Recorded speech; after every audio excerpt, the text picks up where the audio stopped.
Hi everyone, welcome to the session where I'll show you how to comment Python code in Pycharm editor. I have already shown how to comment multiple lines of code using Control+4 and Control+5 options in Spyder editor, and this is the video number this video number 13. And also I have shown, like, if you are interested for a single line comment, multiple line comment, docstring, and the difference between docstring and comments, then this is the video you need to watch. Okay, so how to write comments in Python. But in this video I will simply show how to comment Python, the single line of code or a multiple line of code in Python Pycharm editor. So let's start. So suppose this is my code. If I execute this, okay,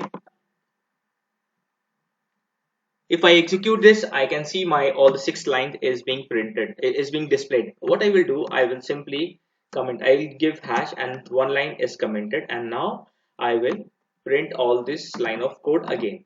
I will give right click and then I'll go to execute selection in Python console. Okay, so you can see the first line is being discarded and it is not being printed.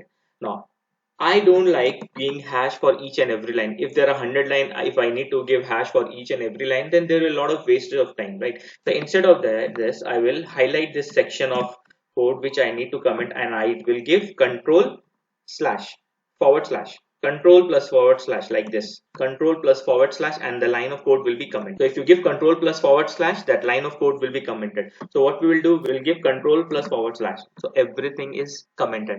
So if you want to uncomment everything,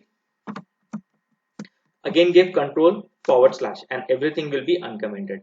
Now instead of all these things, I don't want to give comment the first and the last line. I just want to comment these 4 lines. So if I give control forward slash, so these 4 lines will be commented.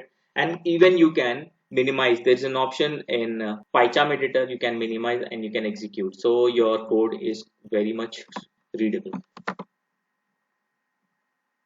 Okay, so you can see those 4 lines is being discarded and is being not used. Now coming more towards the inline comment, single line, multi-line, and docstring, then you have my video where you can refer, because multiple person have asked me how to comment in Pycharm. So this is the video for them and for others also who are looking for this topic. So thanks a lot for watching the session. If you feel this video is helpful, please press the like button and subscribe to this channel, and I'll see you in my next video that will be related to sets or the exercises. So thank you.